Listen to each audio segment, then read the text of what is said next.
دیکھنے اور سننے والوں کو السلام علیکم۔ ناظرین گرامی، آج کی ویڈیو میں آپ کو بتاؤں گا دریائے نیل کے بارے میں، جو کہ دنیا کا سب سے بڑا دریا ہے۔ تو بات شروع کرتے ہیں کہ دریائے نیل دنیا کا سب سے لمبا دریا ہے۔ اس کی لمبائی تقریباً 6670 کلومیٹر ہے۔ یہ افریقہ کی سب سے بڑی جھیل وکٹوریہ جھیل سے نکلتا ہے۔ اس علاقے میں بارش بہت ہوتی ہے، لہٰذا بہت گھنے جنگلات پائے جاتے ہیں۔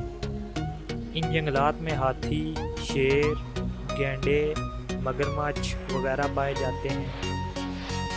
اس علاقے کو نیشنل پارک کا درجہ حاصل ہے۔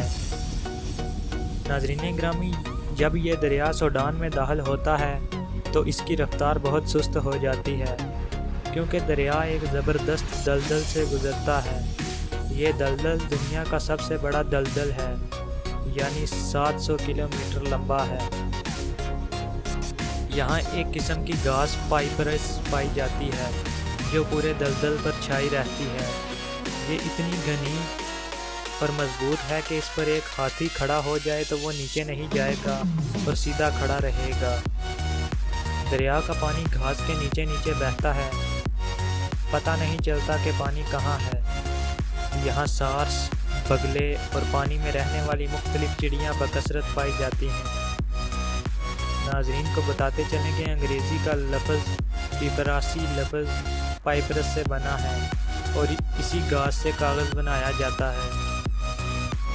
دریائے نیل کے سارے مددگار یعنی معاون دریا حبشہ کے پہاڑوں سے نکل کر اس میں شامل ہوتے ہیں۔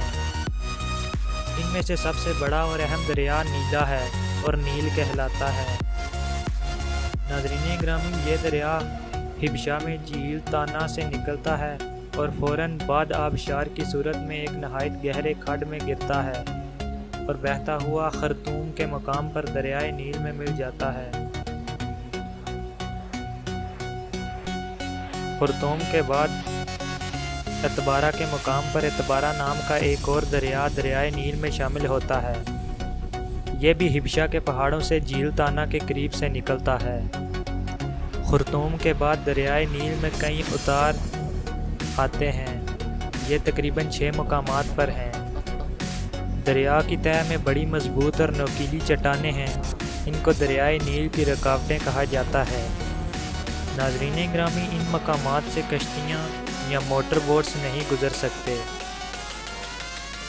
سوڈان میں مصر کی سرحد پر دریائے نیل انسان کی بنائی ہوئی دنیا کی سب سے بڑی جھیل یعنی جھیل ناصر میں داخل ہوتا ہے۔ یہاں اسوان کے مقام پر اسوان بند باندھا گیا ہے۔ اس بند سے دریا کا پانی رک گیا ہے اور ایک جھیل بن گئی ہے۔ اس بند سے آبپاشی کے لیے نہریں نکالی گئی ہیں اور پانی کو سرنگوں سے گزار کر اس پانی سے بجلی پیدا کی گئی ہے۔ اسوان بند کی نہروں سے دریائے نیل کے دونوں طرف 50-50 میل تک کاشتکاری ہوتی ہے اور علاقہ نہایت سرسبز و شاداب اور آباد ہو گیا ہے۔ اسی وجہ سے مصر کو دریائے نیل کا تحفہ کہا جاتا ہے، جیسے ہمارے ملک پاکستان میں دریائے سندھ صوبہ سندھ کا تحفہ ہے۔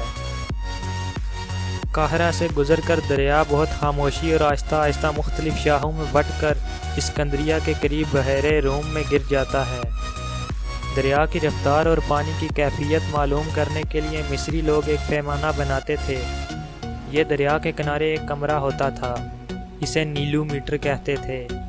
اس میں سے ایک سرنگ سے دریا کا پانی آتا رہتا تھا اور اس پیمانے سے پانی کی حرارت، رنگ اور کیفیت معلوم ہوتی تھی اور اس کا سال بھر ریکارڈ رکھا جاتا تھا۔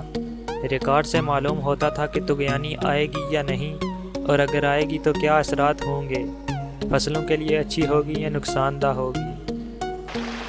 ناظرین گرامی، قدیم لوگوں کو علم ہی نہیں تھا کہ دریائے نیل کہاں سے نکلتا ہے، حالانکہ ہزاروں سال سے لوگ اس کی وادی میں رہتے بستے آئے تھے۔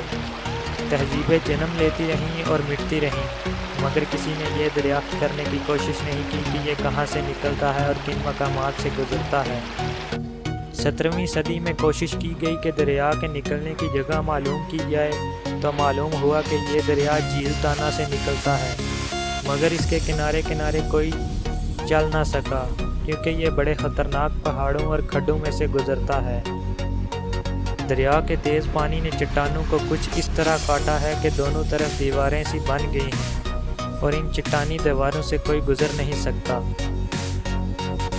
ناظرین اکرامی، 18ویں صدی میں یورپی سیاحوں نے افریقہ کے اندرونی علاقے دریافت کرنا شروع کیے۔ رچرڈ برٹن اور جان ہینگنگ نے 1857 میں افریقہ کے مشرقی ساحل سے روانہ ہوئے۔ دشوار گزار راستوں، جنگلوں اور پہاڑوں سے گزرے، مچھروں کی وجہ سے ملیریا میں مبتلا ہوئے۔ برٹن اتنا بیمار ہوا کہ آگے نہ بڑھ سکا، مگر اسپیک چلتا رہا اور جھیل وکٹوریہ تک پہنچ گیا۔ اسپیک کے مطابق یہی جھیل دریائے نیل کے نکلنے کی جگہ تھی، جس کو دنیا نے تسلیم کر لیا۔ یہ جھیل یوگنڈا میں ہے۔ کمپلا یوگنڈا کا دارالحکومت ہے، جو اسی جھیل کا کنارے آباد ہے۔ وادی نیل کا سب سے بڑا شہر قاہرہ ہے، جہاں دنیا کی قدیم ترین یونیورسٹی جامعہ الازہر ہے۔ قاہرہ کے قریب اہرام اور ابو الہول واقع ہیں۔ مصری بادشاہوں کے مقبرے ہیں، جن میں ممی مسالہ لگی لاشیں رکھی ہوئی ہیں۔ یہ خنوط شدہ لاشیں آج تک ویسی ہی ہیں، گلی سڑی نہیں۔ قاہرہ کا عجائب گھر بھی دیکھنے کے لائق ہے۔ دریائے نیل کے دہانے پر اسکندریہ کا شہر آباد ہے۔ اس کا نام اسکندر اعظم کے نام پر ہے۔ یہاں ایک لائٹ ہاؤس بھی تھا جو عجائبات عالم میں شمار ہوتا تھا، مگر زلزلے نے اس کو گرا دیا۔ ناظرین اکرامی، تیسرا بڑا شہر خرطوم ہے۔ خرطوم کے معنی ہاتھی کی سونڈ کے ہیں۔ یہ سوڈان کا دارالحکومت ہے۔ نیا خرطوم انگریزوں نے آباد کیا ہے اور اس کی منصوبہ بندی اپنے جھنڈے یونین جیک کی طرح ہے۔ ایسی ہی یونین جیک جیسی منصوبہ بندی پاکستان کے شہر فیصل آباد کی بھی انگریزوں نے کی تھی۔ آج کے لیے اتنا ہی، ملیں گے کسی اور ویڈیو میں، تب تک کے لیے اللہ حافظ۔